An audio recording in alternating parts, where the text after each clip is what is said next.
Proba Média. Collège de Nsoboro. Bonjour à toutes et à tous et bienvenue sur Proba Média. Aujourd'hui, la classe de prépa métier vous annonce à la découverte d'un métier pas comme les autres, celui d'un producteur d'e-learning.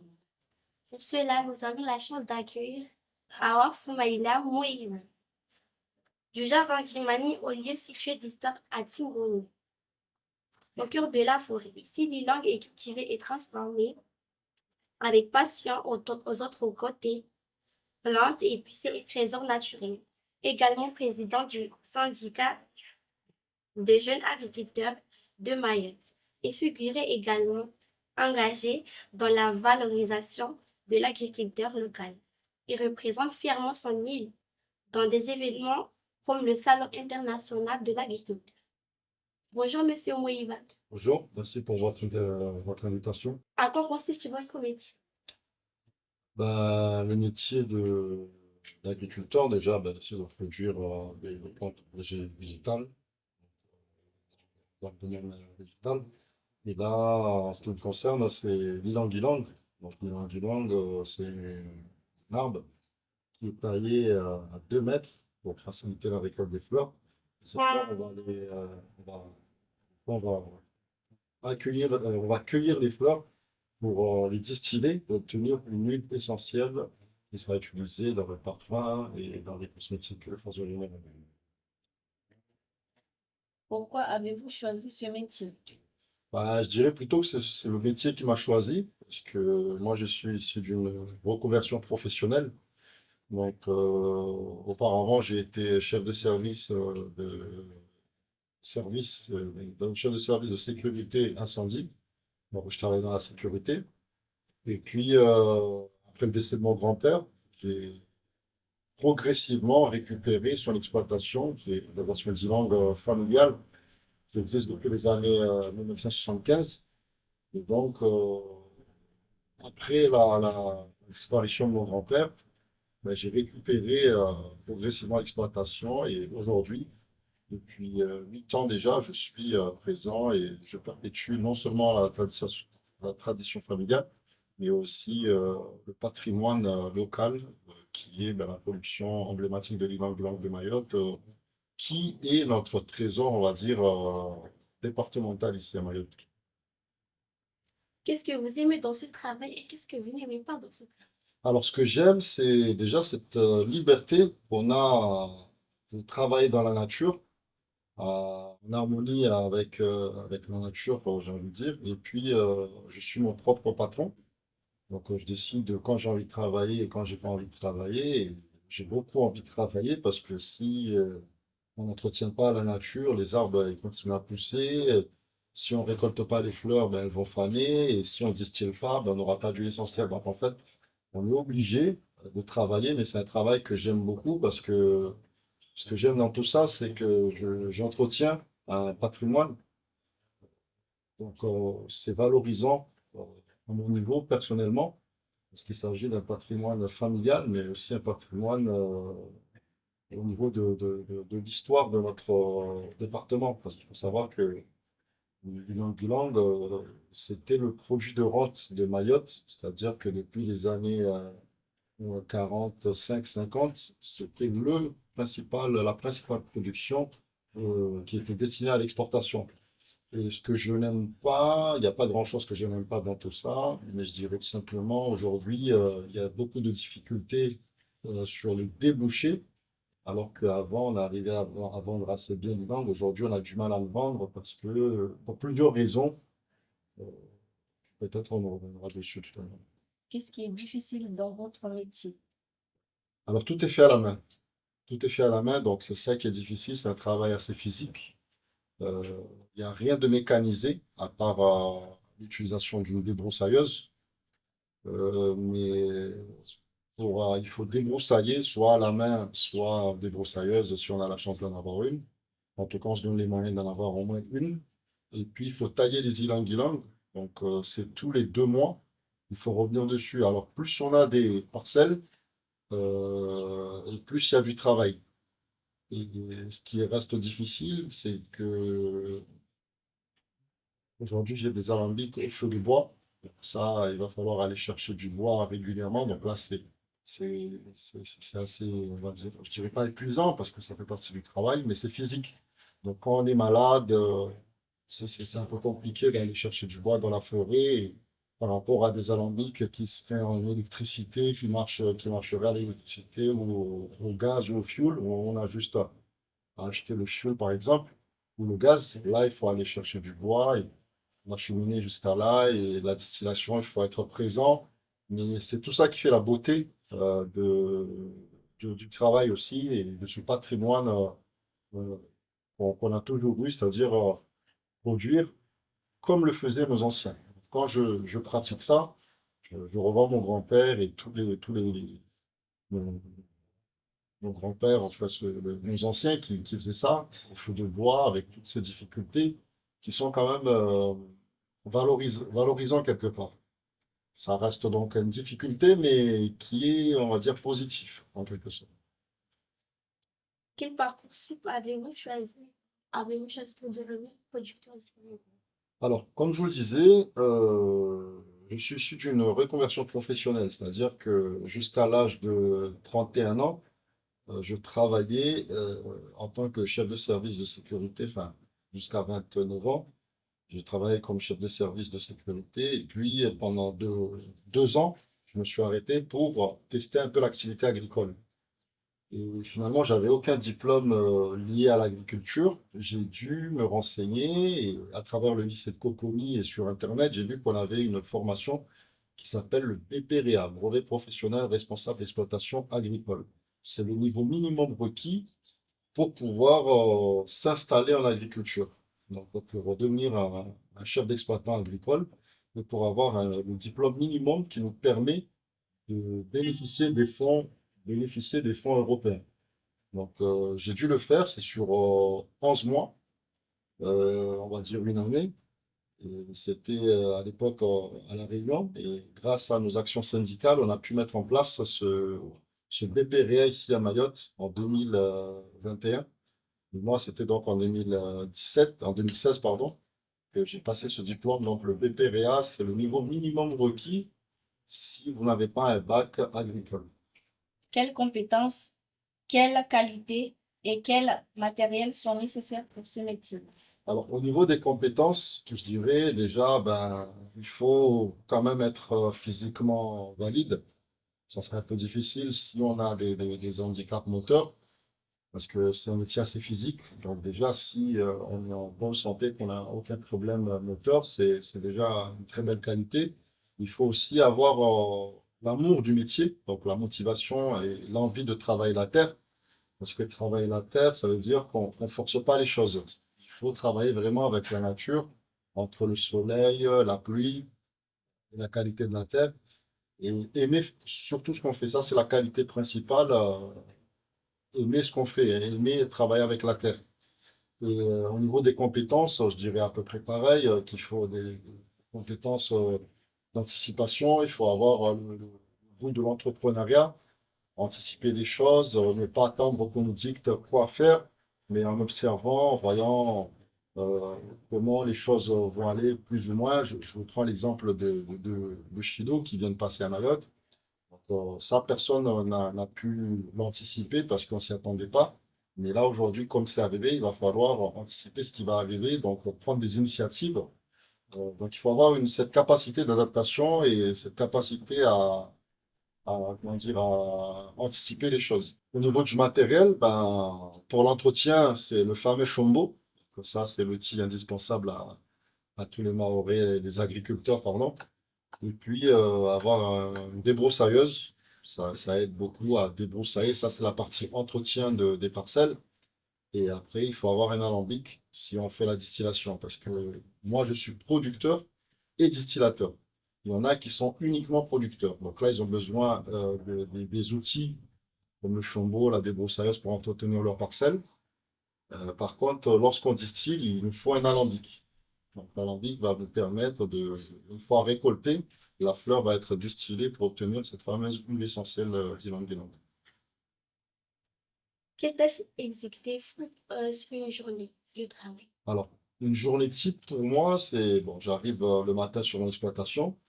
Et puis, en général, la veille, je sais ce que je vais faire. Donc, parce que, comme je vous disais tout à l'heure, il faut avoir le sens de l'observation. Et puis, en fonction des périodes, parce que la période d'entretien. Donc, la période d'entretien, c'est juste après la saison des pluies, comme en ce moment, au mois de avril-mai.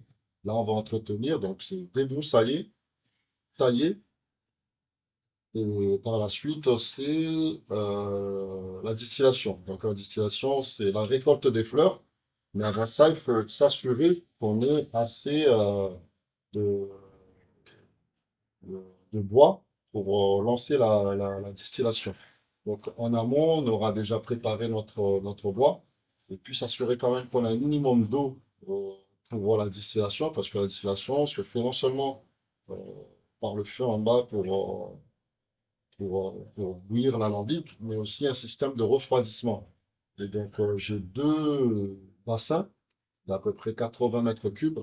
Et ces deux bassins me servent à utiliser l'eau de façon continue pour refroidir. Donc, il faut s'assurer qu'on a tout ça. Et après, une fois qu'on a tout ça, c'est la récolte très tôt le matin. Donc là, j'ai une équipe de cueilleuses. C'est des saisonniers. Les saisonnières, en général, c'est des dames qui font la récolte et des hommes qui vont faire la distillation. Donc, pour la distillation, je m'en charge moi personnellement, mais pour la récolte, donc j'ai une équipe de cueilleuses qui va s'occuper de ça. Aux alentours de 11 heures, au plus tard midi, la récolte, elle est finie. Là, c'est la pesée. On va peser les fleurs et en fonction de la quantité des, des fleurs, on va doser l'eau. Donc, voilà, c'est un peu technique, mais on va mettre une certaine quantité d'eau. Et là, on lance la distillation. Et la distillation peut aller jusqu'à 24 heures. Donc, ça nécessite donc qu'on dorme sur place. Puis, bon, voilà, il faut charger en bois, surveiller les différentes fractions, et faire l'extraction de l'huile essentielle au bon moment. Quels sont vos horaires de travail? Alors, j'ai pas d'horaire, j'ai pas d'heure. Donc, je peux travailler à l'heure dont j'ai envie. Mais par rapport à la distillation en elle-même, le mieux, c'est de démarrer très tôt. Enfin, l'agriculteur, de façon générale, il démarre toujours très tôt, au lever du soleil. Là, si je parle des horaires de travail liés à la distillation, comme je le disais, récolte très tôt au lever du soleil. Donc à 5 heures, 5h30, dès que le soleil se lève, on est déjà à la récolte. Et la distillation démarre dès qu'on a fini la récolte. Donc aux alentours de 11h30 midi. Et là, comme je vous disais, je suis là normalement pendant 24 heures. Je démarre la distillation à midi et jusqu'au lendemain midi, je suis sur place pour avoir toute la... Parce que une cuite, donc une certaine quantité de fleurs, euh, on peut extraire de l'huile essentielle pendant 24 heures sur une quantité de fleurs. Donc pendant 24 heures, on est là et puis on distille. Après, pour le reste, euh, je fais, comme je vous l'avez dit en introduction, des épices, et puis tout ce qui est jardin maoré. Ça, c'est vraiment par rapport au... Je m'adapte en fait. Mais l'idéal, c'est vraiment de venir tôt le matin parce qu'il fait très chaud. Et vers 11h30, on se fait une pause et on reprendrait aux alentours de 13h, 13h30. Et à 16h, 17h, on arrête. Avez-vous des employés ou des collaborateurs pour votre exploitation? Alors, j'ai des collaborateurs, c'est surtout la famille au jour d'aujourd'hui, et des amis qui m'aident. Par exemple, la phase d'entretien. Donc, je travaille depuis tout seul, mais je n'ai pas de salariés à temps plein. Donc, lorsqu'il y a beaucoup de travail, si mon frère et mes cousins ne peuvent pas m'aider, mes amis, je passe par des embauches comment dire, temps partiel. Enfin, j'ai oublié le mot, saisonnier. Enfin, c'est pas vraiment saisonnier, mais c'est sur une tâche. C'est sur à la tâche. Par exemple, le débroussaillage. Pour débroussailler 1 hectare d'ylang-ylang avec une débroussailleuse, on en a pour 3 jours, à peu près, en travaillant sur des horaires tranquilles. Donc, du coup, là, j'ai 6 hectares. En général, je fais la moitié tout seul. 3 hectares, c'est moi qui m'en occupe tout seul. Ça me prend à peu près un mois, travaillant sur les horaires assez souples de 6h30 jusqu'à 11h. Et après, si j'ai envie, dans l'après-midi, que j'ai pas fait de travail, je reprends vers 14h jusqu'à 17h. Et là, j'en ai pour un mois, en travaillant tranquillement comme ça. Donc, au niveau des embauches, c'est surtout les cueilleuses, où je prends des saisonnières qui sont là pendant toute la saison de la récolte. Et puis, au niveau des autres collaborateurs, d'avoir des collaborations avec certaines personnes pour revendre mon huile essentielle par derrière, sur Mayotte essentiellement. À quoi sert ylang-ylang et quels sont ses bienfaits? Alors, il faut savoir que l'huile essentielle d'ylang-ylang a été découverte à travers le parfum Chanel numéro 5 dans les années 1900, entre 1920 et 1925. Je n'ai pas la date exacte, mais c'est dans ce laps de temps-là. Là, on a découvert l'utilité de l'ylang-ylang qui va être utilisé dans le parfum et qui va embellir le parfum et le rendre plus agréable et plus, ça agit comme un fixateur sur la peau. Donc, c'est-à-dire que l'ylang dans le parfum va vraiment rester plus longtemps sur le parfum. Ça agit comme un fixateur. Et c'est ça sa propriété principale, l'utilisation au niveau des parfums. Et par la suite, ça reste, on peut l'utiliser dans plusieurs applications comme les cosmétiques, savon, shampoing, gel douche, même dans la cuisine. Mais la principale utilisation de l'ylang-ylang, c'est les grands parfumeurs, dont les grands noms que je ne vais pas citer ici, mais les Chanel 5, vraiment, c'est le parfum qui a fait découvrir l'ylang-ylang. Oui, l'essentiel d'ylang-ylang. Combien de temps après c'est la fleur ou à quel moment vous l'avez? Alors, au niveau de l'itinéraire technique, on part sur des graines qu'on va faire germer en pépinière. Ça va prendre à peu près, on va dire, 10 mois de la graine à un plant qui va avoir à peu près entre 60 et 80 centimètres. Donc ça, on va le planter, on va le faire ce travail-là en pépinière de idéalement janvier-février. Ça nous laisse jusqu'au mois d'octobre. Et le mois d'octobre, c'est la saison des pluies ici à Mayotte. Comme on n'a pas de système d'irrigation, c'est pas mécanisé, donc on va planter pendant la saison des pluies, donc octobre, novembre, décembre. On va les planter en quinconce, donc un peu croisés, 5 mètres sur 6. Ça laisse un peu d'espace entre les deux. Ça représente 400 arbres par hectare. Et donc l'année d'après, donc là on a planté en octobre. Octobre de l'année d'après, le plant il a atteint à peu près 3 mètres. Et du coup, là on va le tailler à peu près 2 mètres. On va couper la tête. Et là, à partir de là, tous les 2 mois, on va intervenir pour enlever les gourmands. Donc, les gourmands, c'est ce qui va pousser au-dessus de là où on a taillé. Et l'année d'après, donc à la troisième année, on a donc, l'année d'après, à la troisième année, donc, on a les premières fleurs. Donc, les premières fleurs, et là, on passe à la récolte. La récolte, elle intervient de du mois de mai, jusqu'au mois de octobre-novembre. Donc, pendant la saison sèche. Et c'est tous les 10 jours qu'on va faire la récolte. Sur un hectare, au niveau des rendements, on a 200 kilos de fleurs en moyenne par hectare. Combien de temps faut-il pour transformer ylang de fleurs en huile et quelles sont les difficultés pour entretenir les plantations? Alors, une fois qu'on a récolté les fleurs, donc là, on a passé les 3 ans, ça commence à donner les fleurs. Récolte, comme je viens de le dire, entre euh, avril-mai jusqu'à octobre-novembre. Lorsqu'on récolte les fleurs, donc tous les 10 jours, alors tous les 10 jours parce que la fleur, enfin l'arbre, donne des fleurs en continu. Pendant qu'on récolte celles qui sont matures, il y a des boutons qui ont déjà commencé à sortir. Et ceux-là, ils vont mettre en moyenne 10 jours pour devenir des fleurs matures. Donc, on récolte ces fleurs-là, il faut les distiller dans la foulée. Parce que si on attend à peu près 1 heure ou 2, les fleurs commencent à faner et elles perdent leur qualité. Donc, on les récolte on lance la distillation. Une distillation va durer maximum 24 heures. Et pendant ces 24 heures, on aura plusieurs fractions. Donc, 5 fractions. On a l'extra supérieur, c'est la meilleure qualité qui est recherchée par les parfumeurs. C'est une question de densité, de qualité. Donc, la qualité va en fonction de la densité.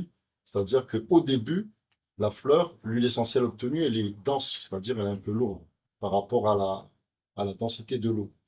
Donc, l'extra S à la première heure, l'extra à la deuxième heure. Après, on a ce qu'on appelle la première, c'est de la deuxième à la quatrième heure. La quatrième fraction qui est la deuxième, donc de la quatrième à la sixième heure.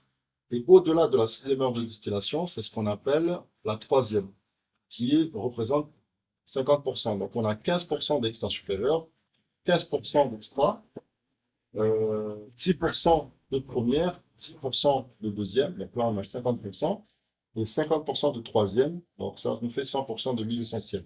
On peut obtenir jusqu'à la dernière heure de distillation.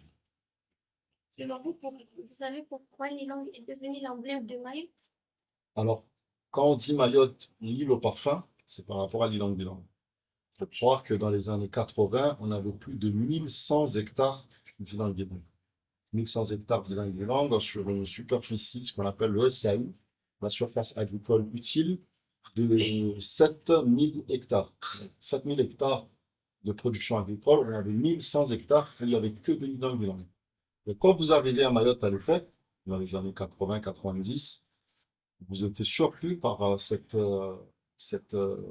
odeur cette odeur de ylang-ylang qui fait qu'en fait, ceux qui connaissaient pas Mayotte, qui arrivaient à Mayotte la toute première fois, ils étaient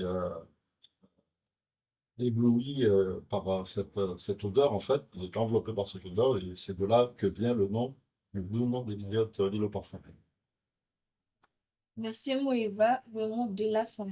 Pour le mot de la fin, je dirais tout simplement que Mayotte a du potentiel. Mayotte a des ressources et un potentiel et un terroir exceptionnel. Et ce terroir se traduit par ce patrimoine que nous avons, l'Ilang-Ilang, qui est un réel patrimoine local. Et avec la jeunesse que nous avons aujourd'hui, il faut que la jeunesse s'intéresse à son histoire. L'histoire de Mayotte est basée pour une grande partie sur l'agriculture. Et dans cette agriculture, on retrouve l'Ilang-Ilang en haut du toit, et puis suivi des épices, donc la cannelle, le curcuma, le clou de girofle, le poivre, la vanille. Et après vient la production vivrière. Donc en fait, c'est une richesse de travailler la terre. Il faut voir ça vraiment comme une richesse parce que aujourd'hui, on dit Mayotte, l'île au parfum, mais il ne faut pas que ça soit dans un musée. Il faut refaire vivre ce Mayotte, l'île au parfum, et c'est à travers la production d'ylang-ylang de Mayotte. Quand vous regardez chaque territoire a son emblème, a son patrimoine. Et nous, le patrimoine qu'on a ici, c'est l'ylang-ylang qu'on peut faire revivre. Donc, moi, je dirais juste qu'il faut que la jeunesse s'intéresse à son histoire. Et à travers cette histoire, il y a vraiment un potentiel économique aussi, parce que structurer la filière ylang-ylang, c'est aussi développer une filière rentable, qui pourrait être très rentable, parce que le produit ylang-ylang de Mayotte, c'est un produit d'excellence, de qualité. Donc, le mot de la fin, ça serait d'inviter les jeunes à s'intéresser à leur histoire, le patrimoine, et à pousser un peu plus loin pour pouvoir reprendre ces activités dans le temps et de faire de ça quelque chose vraiment de productif et faire vraiment de cette activité une activité lucrative et bénéfique pour le territoire.